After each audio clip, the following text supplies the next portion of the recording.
കൊച്ചിയിൽ യുവാവിനെ തട്ടിക്കൊണ്ടുപോയെന്ന കേസിൽ വമ്പൻ ട്വിസ്റ്റ്.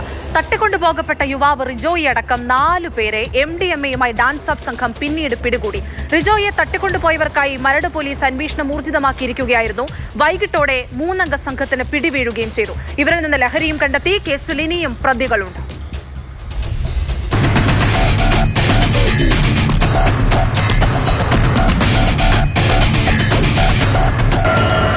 കഴിഞ്ഞ ബുധനാഴ്ചയാണ് സംഭവങ്ങളുടെ തുടക്കം.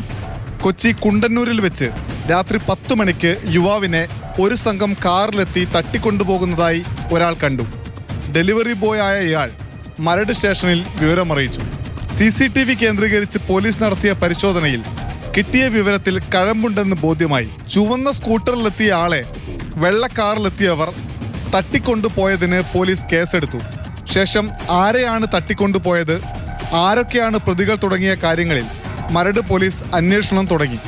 സംഭവത്തിൽ ഉൾപ്പെട്ടവരെക്കുറിച്ച് ചില സൂചനകൾ ലഭിച്ചെങ്കിലും കൃത്യമായ വിവരങ്ങൾ ലഭ്യമായില്ല.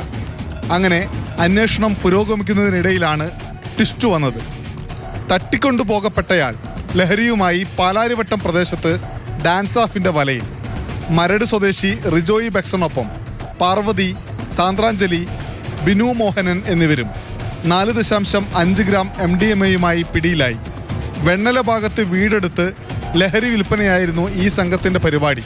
പാലാരിവട്ടം പോലീസ് ഇവർക്കെതിരെ ലഹരി കേസ് രജിസ്റ്റർ ചെയ്തു. പാർവതി അനസ്തേഷ്യ ടെക്നീഷ്യനാണെന്നാണ് പോലീസിന് ലഭിച്ച വിവരം. പിന്നാലെ റിജോയിയോട് എന്താണ് കുണ്ടന്നൂരിൽ ഉണ്ടായതെന്നും തട്ടിക്കൊണ്ടുപോകലിന് പിന്നിൽ എന്താണെന്നും ആരാഞ്ഞു. ലഹരി ഇടപാടുമായി ബന്ധപ്പെട്ട തർക്കത്തിന്റെ പേരിലാണ് ഒരു സംഘം തന്നെ തട്ടിക്കൊണ്ടുപോയതെന്നാണ് റിജോയിയുടെ മൊഴി. ആലുവക്കാരൻ ഒരു അലക്സ് എന്ന് പറഞ്ഞ ഒരാളുമായിട്ട് ഇവർ പരിചയക്കാരായിരുന്നു. ഇവരൊരുമിച്ച് MDMA മയക്കുമരുന്ന് വിൽപ്പനക്കാരായിരുന്നു എന്ന് അറിവായിട്ടുണ്ട്. കൊടുക്കൽ വാങ്ങൽ പണം സംബന്ധിച്ചുള്ള തർക്കമായിരുന്നു. അപ്പോൾ ആ പൈസ കൊടുക്കാത്തതിലുള്ള വിരോധം കൊണ്ടൊരു വാഹനത്തിൽ തട്ടിക്കൊണ്ടുപോയവരെ കേന്ദ്രീകരിച്ച് അന്വേഷണം ശക്തമാക്കിയെന്നും പ്രതികൾ ഉടൻ പിടിയിലാകുമെന്നും മരട് പോലീസ് അറിയിച്ചു. റിജോയി മുൻപും ലഹരി കേസിൽ പിടിയിലായ ആളാണെന്നും പോലീസ് അറിയിച്ചു.